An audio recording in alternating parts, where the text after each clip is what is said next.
Are just 3 feet away from your success. अब इसका क्या मतलब हुआ? मैं तुम लोगों को स्टोरी बताता हूँ। एक मेरे जैसे ही बंदा था जो कि बहुत जल्दी क्विट कर देता था। जैसे कि वो कोई भी काम शुरू करता वो जल्दी छोड़ देता, जब तक उसका मन करता था तब तक करते रहता था, जब उसे मोटिवेशन मिलती थी। फिर जब उसे रिवार्ड मिलना छोड़ो या रिवार्ड नहीं मिल रहा था या उसे कोई जो है ना जल्दी सक्सेस नहीं मिल रही थी, 1.5-2 हफ्ते तक किया मोटिवेशन की फिर छोड़ दिया। तो जी इसका ये मतलब हो कि बहुत जल्दी उसे छोड़ने की आदत थी, काम करने की, बस क्विट कर जब तक मोटिवेशन थी तब तक काम करता रहता था। तो उसे कैसे पता चला कि वो न्यू जर्सी में रहता था, और फिर न्यू जर्सी में कैसे पता चला कि भाई एक यहाँ पर जगह है जहाँ पर अगर तुम माइनिंग करोगे तो तुम्हें सोना मिलेगा। तो उसे ये बात कन्फर्म की, ठीक है अच्छा मुझे यहाँ से सोना मिलेगा। उसने पिकैक्स उठाई, शवल उठाई और निकल गया उस जगह पर। ऐसे 1.5-2 हफ्ते माइनिंग की तो सच्ची में वहाँ पर फिर सोने के थोड़ी ज़रायत मिली और आयरन मिली वगैरह। तो इसने सोचा कि यार इसे तो यहाँ पर तो ज़रूर सोना होगा, यहाँ पर अगर मैं खुदाई करूँगा तो मेरा तुरंत करोड़पति बन जाऊँगा।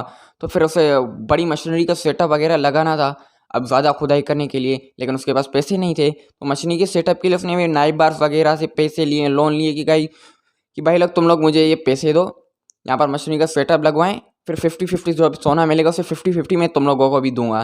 ठीक है भाई, उन्होंने बात मान ली। यहाँ पर मशीनरी का सामान वगैरह इन लोगों ने लगाया और इसने फिर से माइनिंग स्टार्ट कर दी। और 1 महीना माइनिंग की, 1 महीना माइनिंग कंसिस्टेंटली करता रहा, लेकिन कोई सुराग नहीं मिला। अब इसे लगा कि यार अभी तो छोड़ने का टाइम आ गया है। यहाँ तो 1 महीने से मैं मेहनत कर रहा हूँ, कुछ मिल ही नहीं रहा है यहाँ पर, ना सोना मिल रहा है। जो मेरी प्रिडिक्शन थी मेरे ख्याल में वो गलत थी। अब इसका प्रेशर में आ गया। एक तो नाइबर्स के जिनसे उसने पैसे लिए थे वो कह रहे थे कि तुमने हमें फ्रॉड कर लिया है, तो अभी इसने पैसे उन्हें भी लौटाने हैं। और यहाँ पर इसे कोई मिल भी नहीं रहा कि ज़रा सोने के कुछ तो निशान मिल जाए कि यहाँ पर सोना होगा। तो फिर इसने क्या किया, जो मछली का सामान वगैरह था ये किसी कबाड़ वाले से सेल कर दिया। अब जो कबाड़ वाला था वो था होशियार, उसने किसी इंजीनियर से कांटेक्ट किया और फिर से मशीनरी का सामान वापस शिफ्ट करवा दिया।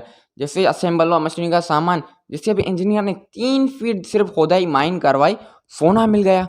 और ये जो कबाड़ वाला था वो रातों रात करोड़पति मिलियनर बन गया। और वो जो चचा मेरे जैसा जो आदमी था जो जल्दी क्विट कर दे रहा था, अब वो पछता रहा था कि काश मैंने सिर्फ 3 फीट ही जो है माइंड कर लिया होता तो इसकी जगह से मैं खुश होता। इसका क्या मतलब हुआ, you are 3 feet from away success. मतलब हम लोग जब शुरू करते हैं और हम बहुत उसके नज़दीक आ जाते हैं उस काम के, फिर हम क्विट कर देते हैं, जिसकी वजह से हम सक्सेसफुल नहीं हो पाते। और मोस्टली हम तुम में सब लोग ऐसा ही करते हैं। तो इसकी स्टोरी का यही हुआ सबक हुआ है कि जो तुम लोग स्टार्ट करते हो उससे जुड़ा रहो जब तक तुम लोग से सक्सेसफुल नहीं हो पाते। अगर तुम किसी चीज़ को बड़ी दिल से और मेहनत से चाहोगे और तुम्हें मिल जाएगी, ये नेचर का एक असूल है। और ऐसे ही अगर मैं तुम लोगों को चाहता हूँ कि प्लीज़ सब्सक्राइब कर दो, वीडियो अच्छी लगी तो लाइक करना, चैनल को सब्सक्राइब करना और ये बात याद रखना। तब तक के लिए बाय बाय।